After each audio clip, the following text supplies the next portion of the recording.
Oh my God. Y'all, Chris Brown is absolutely losing it again. I mean, can you blame him?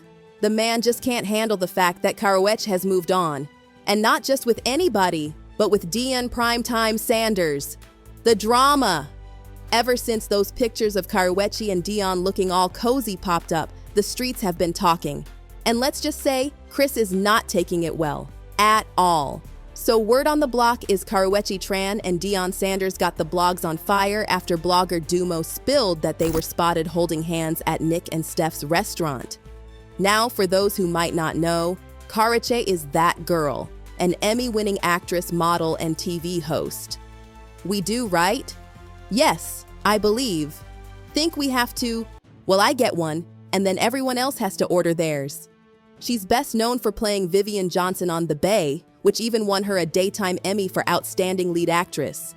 And as for Deion Sanders, well, he's not just any former football player, he's a whole legend and the current head coach of the Colorado Buffaloes. Back in his playing days, he was a star cornerback for the Florida State Seminoles. Now, according to Media Takeout, these two were introduced by Deion's co-host Rosie Diaz, who also happens to be tight with Karrueche.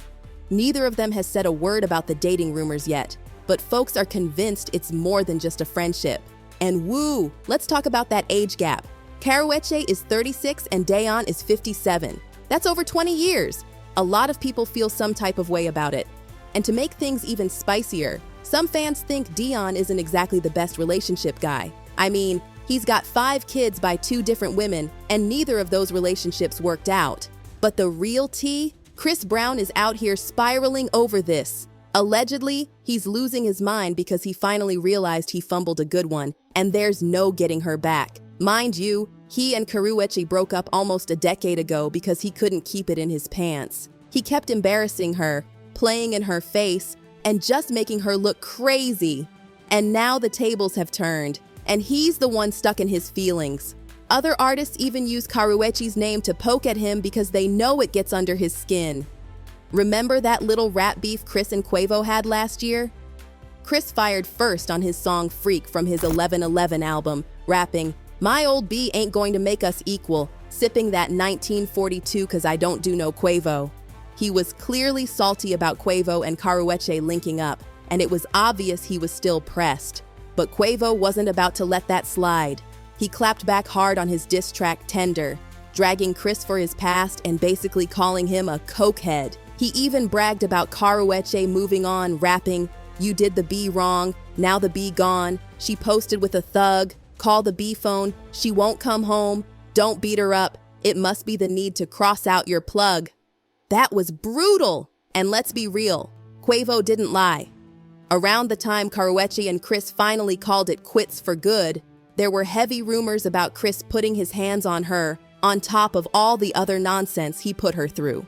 For some background, Karrueche and Chris first got together in 2011 after meeting at one of her styling gigs. They had already been friends for a minute, but they kept their relationship low-key at first, since Chris was still in the middle of cleaning up his 2009 scandal with Rihanna. Yeah, that one, when he put hands on her and left her bruised up. Anyway, by March of that year, Karrueche was officially on his arm at every event, standing by his side while he pushed his album FAME. Everything was cool between Chris and Karrueche until 2012. Then Rihanna popped back into the picture, and things got messy real quick.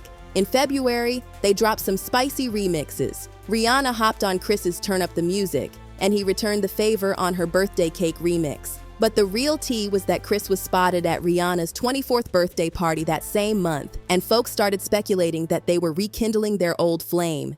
Then the drama really kicked off. Rihanna and Karrueche found themselves in a Twitter back and forth with Ree calling Karrueche rice cakes, a not-so-subtle jab that referenced birthday cake. A few weeks later, things got even wilder when Chris got into that infamous NYC club fight with Drake. This was during Now's manager's birthday celebration, and let's just say bottles were flying. Chris ended up with a big gash on his chin, and multiple people got hurt bad enough to need hospital treatment.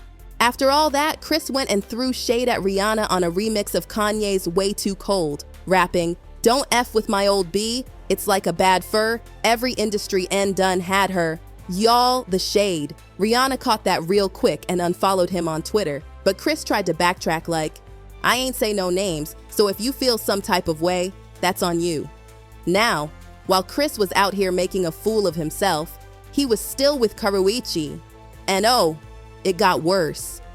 In August 2012, Rihanna did that emotional sit-down with Oprah, talking about how she still loved Chris and how they rebuilt their friendship. Relationship with him stand today? You know, you can't believe what you read. What do you want the world to know about your relationship with him? We've been working on our friendship again, and now we're very, very close friends. We built a trust again, and that's it. Like, we love each other, and we probably always will. And that's not anything that we're gonna try to change. It's not something you can shut off if you've ever been in love. But at this point, Karrueche was seeing the writing on the wall. She even tweeted, "If you don't have trust, you don't have anything." It's pretty gangster, right? Yeah, here, you try it. Okay.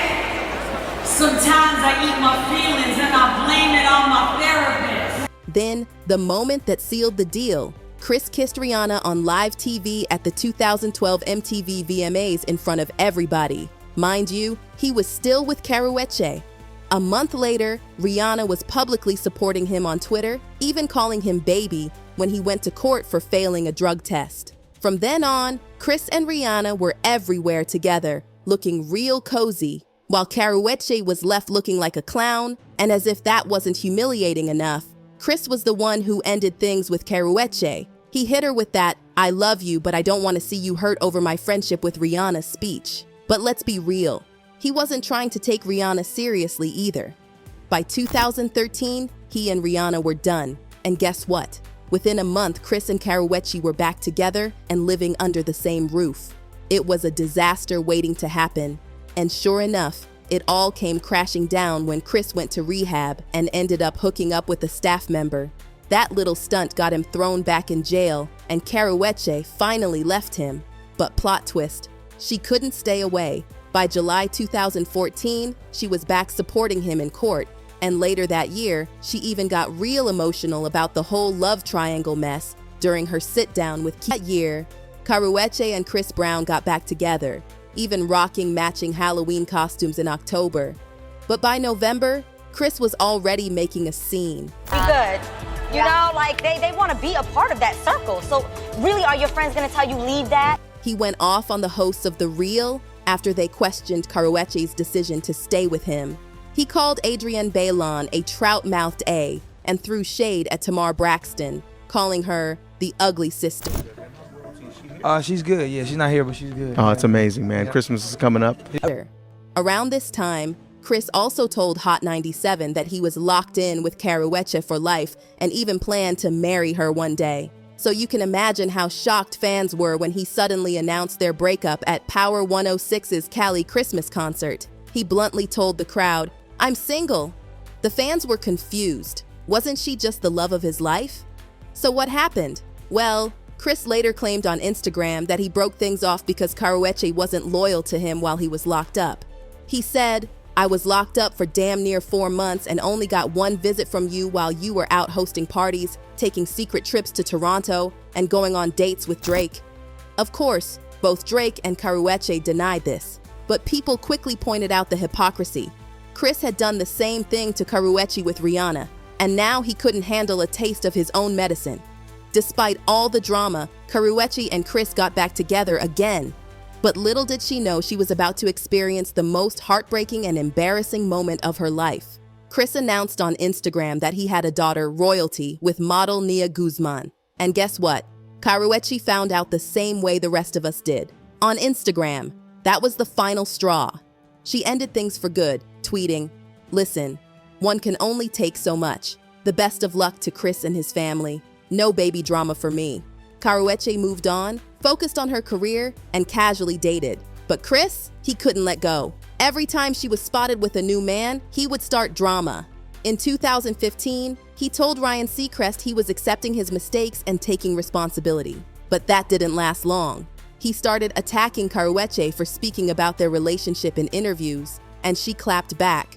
"I'm not speaking on you or bashing you like I easily could. Don't be mad at me because our relationship ended due to your lack of loyalty. You know what's weak? You forcing yourself into my car, my broken window. blowing up my phone and trying to shower me with gifts. Man the F up and change the bull in your life like I've told you several times. Chris then tried to play it cool, responding, I'm eternally thankful for you being part of my life. I've learned so much from you. I wish you nothing but happiness. Yeah, that didn't last.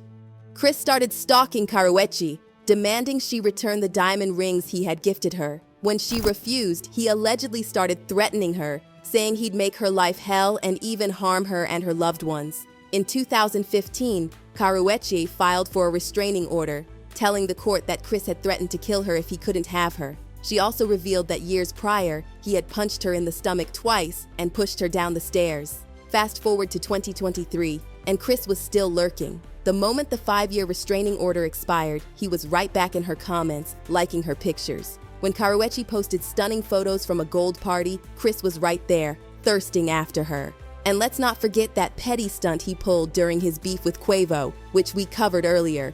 Oh, and get this, Chris even made a song called Residuals, which fans believe is about Karrueche. Every time he performs it, he wears or ties a red bandana to the mic, something fans think is a nod to the welcome home from jail party Karrueche threw for him in 2014, where she blindfolded him with a red bandana. Now people are saying Chris might have another meltdown over Karrueche's new man. So far, people are side-eyeing this relationship and saying that it shouldn't be a thing. People online are writing stuff like, this level of foolish desperation is absolutely absurd. Coach Prime knows better.